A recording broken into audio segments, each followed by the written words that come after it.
Bonjour, je m'appelle Pauline et je suis ravie de vous retrouver pour une nouvelle vidéo. Aujourd'hui, j'ai envie de vous parler de mon quotidien de maman de jeune fille transgenre. Donc, si vous m'avez suivi, j'avais déjà publié quelques vidéos, peut-être un petit peu longues, donc là aujourd'hui je vais essayer de faire un peu plus court pour voilà, témoigner de mon vécu de maman d'enfant ou de jeune fille transgenre. Donc petit rappel, j'ai une grande fille de 21 ans qui a fait son coming out l'été dernier. Et, et voilà, depuis c'est une aventure pleine de surprises, pleine de belles choses et aussi de choses un peu plus difficiles. Donc voilà, je vais vous parler de mon quotidien. Pour cela, je vais aborder plusieurs thèmes qui me semblent essentiels et omniprésents en fait dans ma vie de maman de jeune fille transgenre.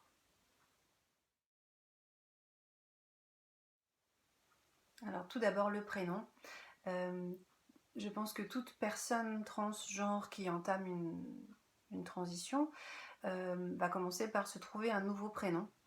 Et je pense que c'est vraiment très très important pour nous parents ou amis ou frères, sœurs de respecter ce changement et d'utiliser le prénom correctement. Au début, c'est sûr que pour nous, c'est difficile, ça dépend de l'âge de la personne, mais ça peut faire 10, 15, 20 ans, voire plus, qu'on utilise un prénom et changer, ce n'est pas facile. Au début, j'ai eu beaucoup de mal, j'avoue, je me trompais tout le temps, mais voilà, je pense que c'est vraiment très important, c'est vraiment une marque de respect pour la personne transgenre. Le prénom, c'est vraiment ce qui nous définit, donc si la personne a choisi un nouveau prénom, c'est que voilà, c'est que c'est sa nouvelle personne et que à nous de faire le travail là-dessus pour que ça devienne quelque chose de naturel et d'automatique. Voilà.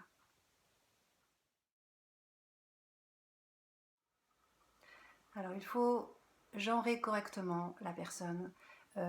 Au début, je ne savais pas ce que ça voulait dire genrer, ça n'est pas dans le dictionnaire, mais oui, en fait, genrer, c'est utiliser le bon pronom, en fait. Moi, je suis une femme, je me sens femme, donc on va me dire, on va parler de moi en disant elle, etc., et au féminin, et donc voilà, donc une personne transgenre, du moment qu'elle a annoncé le fait qu'elle voulait changer de genre, il est important de la genrer correctement. Donc ma fille qui était à la naissance un garçon, eh bien j'ai appris à la genrer correctement, à accorder les adjectifs au féminin, etc. Pareil comme le prénom, au début c'est difficile, c'est vraiment pas naturel, j'avoue. Voilà, quand ça fait plusieurs années qu'on utilise une certaine manière de parler, c'est très compliqué pour le cerveau de changer, voilà, oui, de changer de pronom, etc. Mais je pense que comme pour le prénom, c'est vraiment très très important et pour avoir écouté plusieurs témoignages de personnes trans et d'avoir beaucoup discuté avec ma fille, c'est vraiment important. C'est vraiment important que l'entourage parvienne assez rapidement, évidemment ça se fait pas du jour au lendemain, mais parviennent assez rapidement oui, à utiliser le bon genre. C'est normal s'il y a des erreurs au départ, c'est humain, mais je pense qu'il faut vraiment tendre vers voilà, une forme d'automatisme qui va se créer avec le temps. C'est normal, au début c'est un petit peu lent, mais ça vient avec... mais voilà, c'est vraiment du respect, et je pense que ça c'est... le prénom et les pronoms, je pense que sont les choses les plus importantes à faire au début, mais aussi peut-être les plus difficiles, mais ça fait partie de la transition de la personne et peut-être de la nôtre aussi, puisque voilà, transition pour la personne, mais également transition pour les parents et l'entourage qui également doit faire son cheminement et voilà, et s'habituer à parler autrement et à faire les choses autrement. Voilà. Et c'est vraiment important.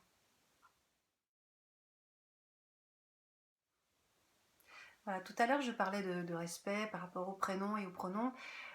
Respecter la personne, c'est vraiment très important. C'est vital, j'ai envie de dire. Si on n'est pas respecté, on ne peut pas exister correctement, on ne peut pas vivre correctement. Et respecter une personne transgenre, c'est aussi respecter sa décision. Quand la personne, ça peut être voilà, votre enfant, en l'occurrence moi c'est ma fille, mais ça peut être votre enfant, votre frère, votre soeur, votre parent, votre ami, déjà si la personne se confie à vous et vous annonce la couleur, entre guillemets, c'est que déjà elle a confiance en vous. C'est que déjà il y a un lien qui vous lie et cette confiance, il faut l'honorer. Et l'honorer, c'est voilà, c'est respecter la décision de cette personne. Être transgenre, c'est souffrir de ce qu'on appelle la dysphorie de genre, c'est-à-dire que le genre assigné à la naissance ne correspond pas au genre que l'on ressent à l'intérieur de nous. Et ceci n'est pas un choix, ce n'est pas une tendance, ce n'est pas un caprice, c'est vraiment quelque chose que ces gens-là ressentent et que ma fille a ressenti vraiment. Elle n'a pas choisi un jour de dire tiens, je vais être transgenre. Non, c'est pas un choix, voilà, c'est vraiment quelque chose au fond de la personne. En l'occurrence pour elle, ça a été vraiment quelque chose voilà, de viscéral qui tout à coup a émergé et pour elle, c'est devenu une évidence. Donc pour nous, je pense que c'est vraiment important, nous, entourage, de prendre en compte cette décision, de la respecter. Les personnes transgenres entament ce qu'on appelle une transition, mais je pense que nous, en tant qu'entourage, on a aussi une transition à faire et elle démarre dès le départ avec le respect du pronom, du prénom et de la décision de l'autre. Voilà. En tant que parent, ami, famille, je pense qu'il est important de s'instruire. Euh, Moi, au début, j'avoue, quand ma fille m'a annoncé ça, je n'y connaissais pas grand-chose, à part deux, trois choses que j'avais vues peut-être dans des émissions et autres, mais franchement, pour être honnête, je n'y connaissais pas grand-chose. Et très très vite, j'ai eu envie d'apprendre parce que, en fait, quand on ne sait pas, quand on ignore les choses, on a peur. On a peur de ce qu'on ne connaît pas, en fait. Et, et donc très vite, j'ai eu besoin de me rassurer ou en tout cas d'apprendre des choses. Qu'est-ce que ça veut dire être transgenre? Qu'est-ce que ça veut dire? Qu'est-ce que ça implique? euh, Comment on peut le vivre au quotidien? Comment le gérer? Comment se projeter dans l'avenir? Alors évidemment, vous ne trouverez pas de recettes toutes faites. Il n'y a pas de recette miracle. Voilà, il suffit de faire ça et ça fonctionne. Non, après il y a des faits que vous pourrez découvrir, que moi j'ai découvert sur internet, que j'ai découvert au travers de témoignages de jeunes personnes. Voilà, j'ai beaucoup appris comme ça, mais également dans des bouquins, sur des sites. Après, bon bah sur internet il y a un peu tout et n'importe quoi, il faut aussi faire attention, mais si on arrive à faire le tri, il y a des choses très intéressantes et voilà, je pense que c'est important aussi, c'est une preuve d'investissement, je pense, de notre part aussi, que d'apprendre en quoi ça consiste et pour pouvoir aider au mieux la personne, pour pouvoir la comprendre au mieux. Évidemment, c'est pas facile de comprendre une personne transgenre. Je pense que même pour moi, maman, je peux pas dire que je comprends parce que je pense que pour comprendre il faut vraiment le vivre, faut vraiment le vivre, mais j'essaye de le comprendre, j'essaye de ressentir ce qu'elle pourrait ressentir même si c'est difficile. Euh, mais voilà, pour moi, voilà, s'instruire, se documenter, apprendre et voilà, je pense que c'est très important.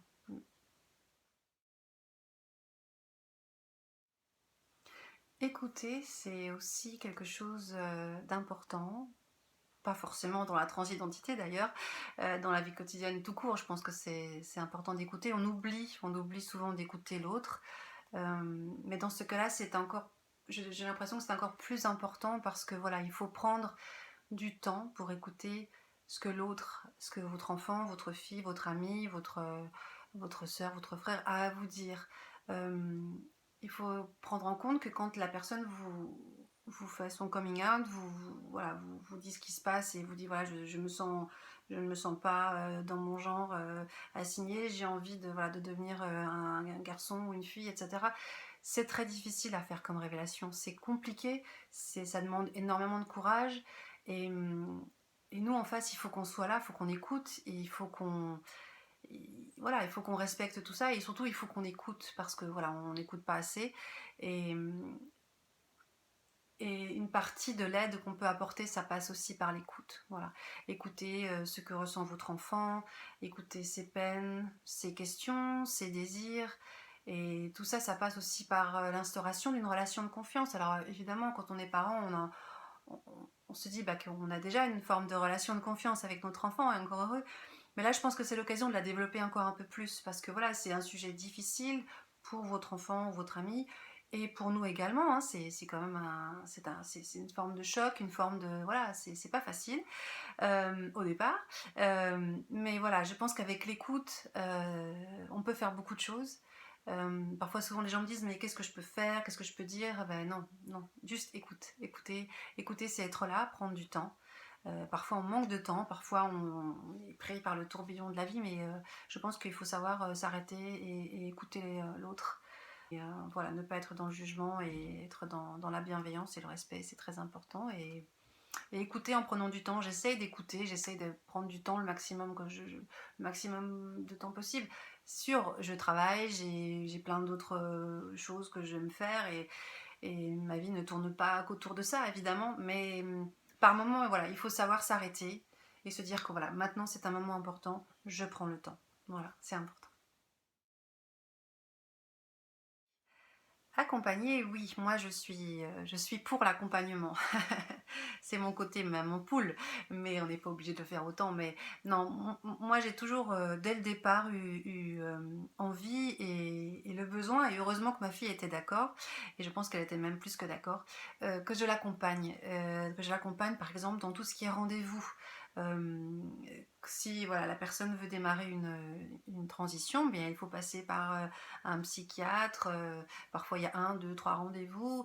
Il faut aller voir un endocrinologue. Ou voilà, il y a un parcours, on va dire, médical à faire. Certaines personnes voudront aller voir une psychologue ou autre. Voilà. Donc, ce sont des rendez-vous qui sont pas évidents. On se sent un peu vulnérable. Je sais que pour ma fille, c'était vraiment une source de stress.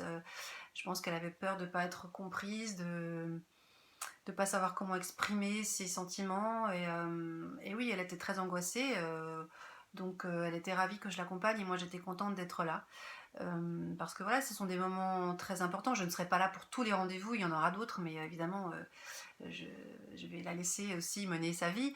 Mais pour moi, au début, c'était important d'être là. Voilà. Et je pense que c'est aussi une marque d'implication, encore une fois, de montrer que voilà, on est là, on est là aux côtés de la personne. Et moi, j'ai vraiment eu à cœur de pouvoir l'accompagner à ses rendez-vous. Évidemment, ça prend du temps, évidemment, c'est pas toujours facile avec le travail, avec voilà, tout ça. Et puis il y a le Covid aussi qui fait que il y a parfois des endroits où on ne peut pas accompagner les personnes, mais voilà, dans la mesure du possible, en tout cas, j'ai aimé l'accompagner et j'aimerais toujours l'accompagner dans ses rendez-vous, même si évidemment je ne pourrais pas toujours être là. Mais en tout cas, voilà, je pense que si c'est possible et si la personne en a envie, je pense que c'est important de le faire et c'est une bonne chose. Rassurer. Rassurer au quotidien, oui, c'est une grande partie de mon quotidien. Euh, une personne qui souffre de dysphorie de genre euh, ne va pas bien. Euh, il y a souvent une très grande détresse, un grand mal-être, souvent des dépressions. La personne ne va pas bien. Et moi, en tant que maman, je l'ai remarqué. J'ai remarqué que ma fille n'allait pas bien. J'ai remarqué son mal-être.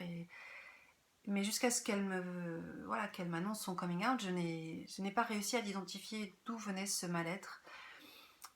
Et c'était difficile à vivre en tant que maman. Donc, quand ma fille a fait son coming out, quelque part j'ai été rassurée, puisque voilà, j'ai compris enfin rassurée. Oui, j'ai été rassurée parce que je m'attendais à quelque chose de bien plus grave. Mais j'ai été rassurée, mais voilà, outre le soulagement, après il y a les questions qui arrivent, mais dans ma tête, mais aussi dans la tête de ma fille. Ça a été, mais ça y est, maintenant que je l'ai dit, ça va devenir concret. J'ai mis le pied dedans, donc ça y est, angoisse, stress, peur, questionnement, peur de la transphobie, peur de l'avenir, enfin voilà, plein de peurs ont émergé dans sa tête et dans la mienne également. Donc j'ai été là pour la rassurer. C'est pas facile de rassurer quand soi-même on n'est pas très rassuré, évidemment. Mais il y a un fait qu'il ne faut pas oublier au sein de la communauté transgenre, c'est que 70% des personnes trans ont déjà eu des idées suicidaires, des idées noires, des idées suicidaires, alors que dans la population cisgenre, donc la population non trans, ça tourne autour des 5%. Donc c'est pour dire à quel point c'est énorme. 33% des personnes trans ont fait au moins une tentative de suicide. contre 7% dans la population cisgenre. C'est énorme. C'est énorme. Ma fille n'a pas fait de tentative de suicide, mais elle a eu des idées suicidaires. Oui, elle en a eu à un certain moment. Ça a été, je pense, un des moments les plus difficiles à supporter. Peut-être même le moment le plus difficile de toute ma vie. Entendre certains mots, certaines phrases de sa bouche a été pour moi vraiment très très douloureux. On se sent impuissant, on se sent complètement démuni et en même temps on prend ça en pleine face et il faut faire voilà, il faut être là, il faut être le pilier qui va soutenir, il faut être la main qui va tenir. Donc il y a des moments qui ont été très difficiles mais voilà, il ne faut pas se leurrer, c'est malheureusement le cas de beaucoup de personnes trans. C'est pas quelque chose de rare. Je pense qu'en étant là, en tant que parent, entourage, en étant là, en rassurant, en écoutant, comme je l'ai dit, et surtout en respectant la personne, en utilisant le bon prénom, en la gérant correctement, eh bien, cette réassurance va l'aider. Et on estime à peu près que ça peut réduire de à peu près 20 fois, enfin qu'on peut diminuer de 20 fois les risques de suicide auprès de ces personnes-là. Si les personnes qui sont entourées, rassurées, voilà, auront moins d'idées suicidaires et en tout cas moins de tentatives de suicide. Les dépressions sont fréquentes, voilà, chez ces personnes-là et pareil, il faut être présent, il faut écouter, il faut rassurer. Si malgré tout votre enfant, votre ami ou proche, voilà, des pensées suicidaires importantes, si la crise est sévère, il ne faut pas hésiter à se tourner vers des professionnels, des médecins, des psychologues, des psychiatres. C'est très important. À un moment donné, il faut que nous aussi, en tant que parents, on sache déléguer la chose parce que c'est lourd à porter, c'est violent, c'est compliqué à gérer et c'est voilà c'est ce qu'on a fait avec ma fille. Donc quand elle a eu sa première crise d'idées suicidaires, je suis allée avec elle, je l'ai emmenée aux urgences psychiatriques d'un hôpital parisien parce que voilà, j'ai eu très très peur et je n'ai pas su, je ne savais pas exactement quoi faire en fait, à part être là, écouter, rassurer, mais j'avais peur que ça ne suffise pas. Donc voilà, je l'ai emmenée, ça nous a beaucoup aidé toutes les deux et puis après il y en a eu quelques autres, mais des crises plus légères et que j'ai réussi à désamorcer avec voilà, du dialogue, de la parole, de l'écoute et beaucoup d'amour évidemment. Mais parfois tout ça, ça ne suffit pas et ce n'est pas de notre faute. Ce n'est pas qu'on fait mal, ce n'est pas qu'on fait pas assez, c'est juste que parfois la crise est trop importante. Et dans ces cas-là, voilà, il ne faut pas hésiter à consulter des professionnels. C'est important.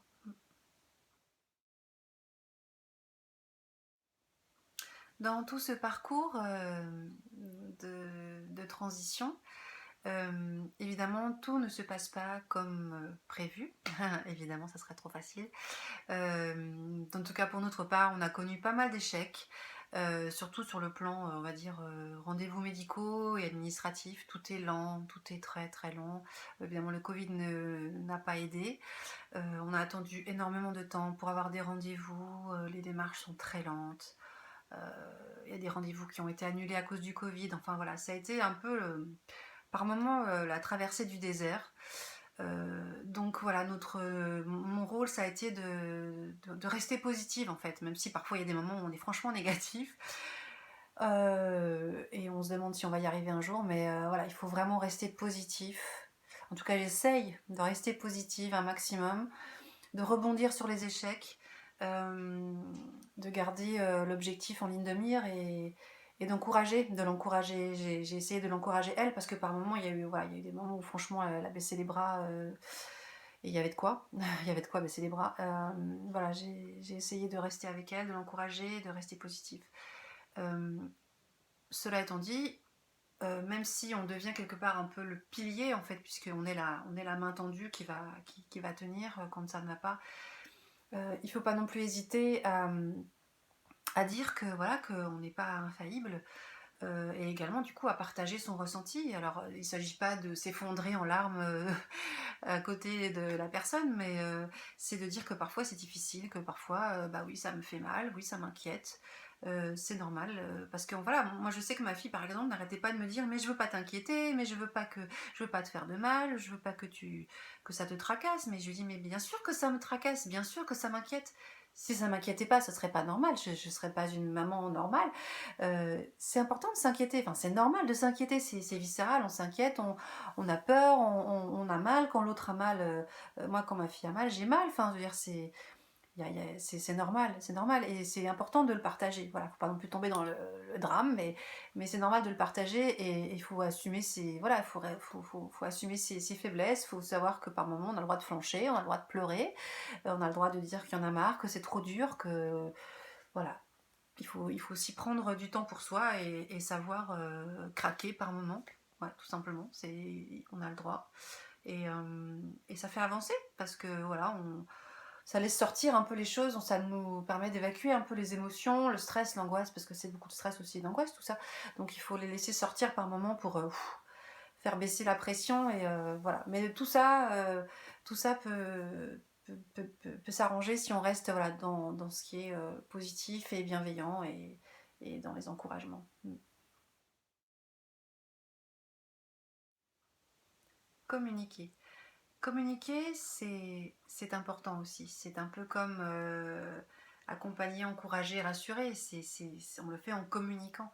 Mais en tout cas, en ce qui me concerne, et ce qui concerne ma fille, euh, ça prend une dimension autre, dans le sens où, voilà, pour ceux qui ont suivi mes autres vidéos, ma fille est également autiste Asperger. Et la communication pour elle, c'est très compliqué. Vraiment, c'est difficile depuis toute petite. Euh, c'est souvent moi qui communique avec elle, et elle qui me répond à sa manière. Voilà, on a une drôle de communication, on va dire. C'est pas une communication traditionnelle, mais avec le temps, voilà, j'arrive à communiquer avec elle d'une autre manière. Euh, il y a des moments où elle n'a pas du tout envie de communiquer, et je le respecte aussi. Il y a des moments où elle est plus dans l'écoute et dans l'échange, et donc j'en profite.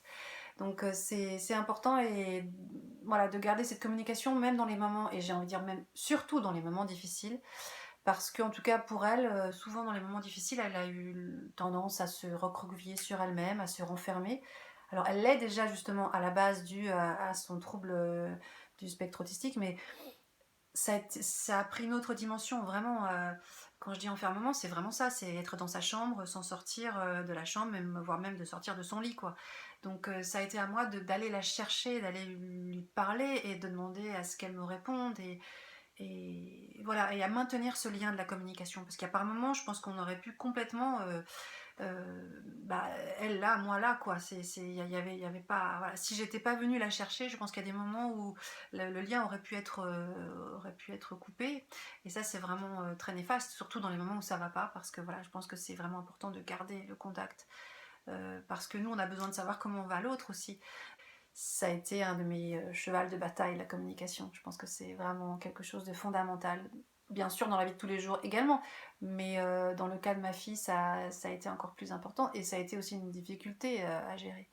Et je pense que c'est important de communiquer avec votre fille, votre fils, votre ami, voilà, avec les personnes que vous souhaitez soutenir.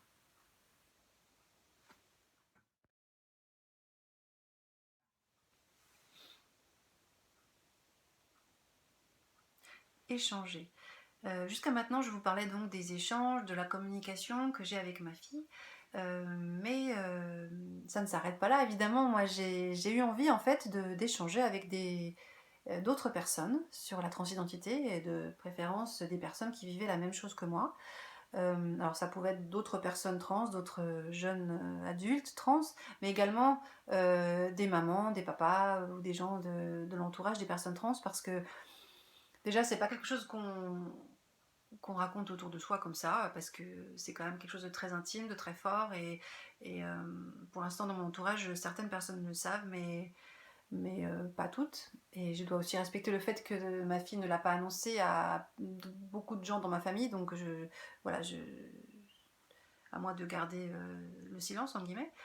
Euh, Mais donc voilà, ça a été important pour moi à un certain moment voilà, de rencontrer, alors peut-être pas en vrai, puisque le Covid fait qu'on a du mal à rencontrer les gens en vrai, mais en tout cas à discuter via les réseaux sociaux ou des visios ou autres, d'autres personnes trans.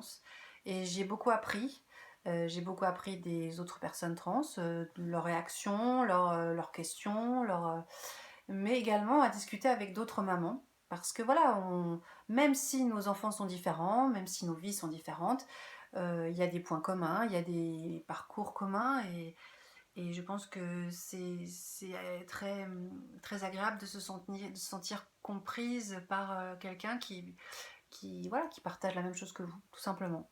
Euh, je pense que qui d'autre peut mieux comprendre ce que vous ressentez qu'une personne qui vit le même cheminement. Alors évidemment à des degrés différents, c'est pas toujours très comparable, mais quand même ça fait du bien. Et donc moi j'encourage vivement les parents ou, voilà, ou les proches de faire partie de groupes. Par exemple, moi j'ai trouvé pas mal d'entraide sur des groupes Facebook. De parents, de familles transgenres, et il y en a beaucoup, il faut juste trouver celle qui vous convient. Et c'est très enrichissant voilà, c'est très enrichissant de voir les parcours des autres, parfois la détresse des autres malheureusement, parfois aussi les moments de joie, et ça apporte beaucoup, et on a l'impression voilà, de faire partie un peu, pas d'une communauté parce que j'aime pas trop ce terme-là, c'est trop, j'aime pas le côté clos, mais de faire partie, voilà, de personnes qui vous comprennent, voilà, et puis des gens vers qui je peux me tourner si un jour ça ne va pas, si j'ai une question qui me vient, ou voilà, un problème ou autre. C'est rassurant aussi de savoir qu'on a des gens vers qui on peut se tourner en cas de besoin.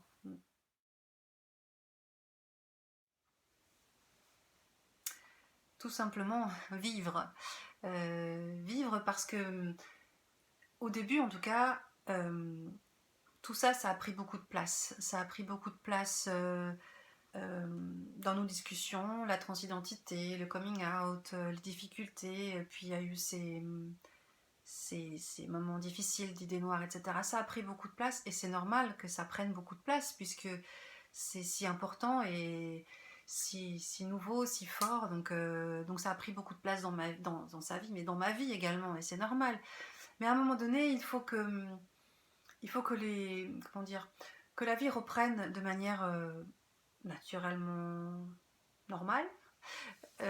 Non, ça veut rien dire ce que je viens de dire. Que ça reprenne normalement. Parce que voilà, la transidentité, ce n'est pas ce qui définit ma fille. Elle est transgenre, mais elle n'est pas que transgenre. C'est ma fille, et c'est ma fille avec ses envies, ses besoins, ses cours, ses études, ses bobos, ses machins. Enfin voilà, il faut retrouver la vie quotidienne normale. Voilà, passer ce cap un peu difficile du début, on va dire des 6 premiers mois où le temps était pris par la quête de rendez-vous, par voilà, tous ces moments difficiles, eh bien, j'ai vraiment essayé de retrouver un rythme de croisière, on va dire, plus standard, plus normal, et pouvoir parler de tout en gardant évidemment ça, en gardant une place à cette transidentité. Évidemment, elle ne disparaît pas, elle ne disparaîtra jamais, mais voilà, c'est faire une place à cette nouvelle... ce nouveau mode de vie, on va dire, pour ma fille, et voilà. Et puis également pour moi, j'ai essayé de ne pas trop me projeter dans l'avenir, parce que inévitablement, alors pas au début, mais au bout d'un certain moment, j'ai commencé à essayer de me projeter dans l'avenir avec elle. Comment ça va se passer plus tard, comment est-ce qu'elle va trouver un travail, est-ce que au niveau de sa santé, comment ça va se passer, enfin, de ses relations amoureuses, enfin, tout d'un coup tout arrive, et waouh, grosse angoisse quoi, grosse angoisse sur l'avenir. Et donc là, par moment, je me suis dit non, faut arrêter, faut vivre au jour le jour. Pour l'instant, on est là, on fait face à tout ça, on continue un jour après l'autre. Voilà. La transition de son côté se fait lentement mais sûrement, de mon côté également. Les choses avancent, elle a réussi à démarrer son traitement hormonal, donc ça, c'était une étape importante. Voilà, les choses avancent, et j'essaye vraiment de prendre un jour après l'autre. Parfois ça ne marche pas, mais en règle générale, j'essaye de prendre un jour après l'autre, et également prendre du temps pour soi. ne pas s'investir à fond, parce que c'est sûr que c'est prenant tout ça, et c'est prenant aussi viscéralement. Il y a des douleurs, il y a les douleurs qui prennent tout notre esprit, et il faut à un moment donné souffler un peu pour que nous aussi on se ressource en tant que parents, que nous aussi on prenne du temps pour nous, et qu'on laisse sortir un peu les émotions, parce que par moments ça peut être très émotionnel. Moi, c'est passé par la méditation, le yoga, des loisirs que j'ai, mais après ça peut être n'importe quoi selon les gens, voilà, mais je pense que c'est important de penser à soi aussi.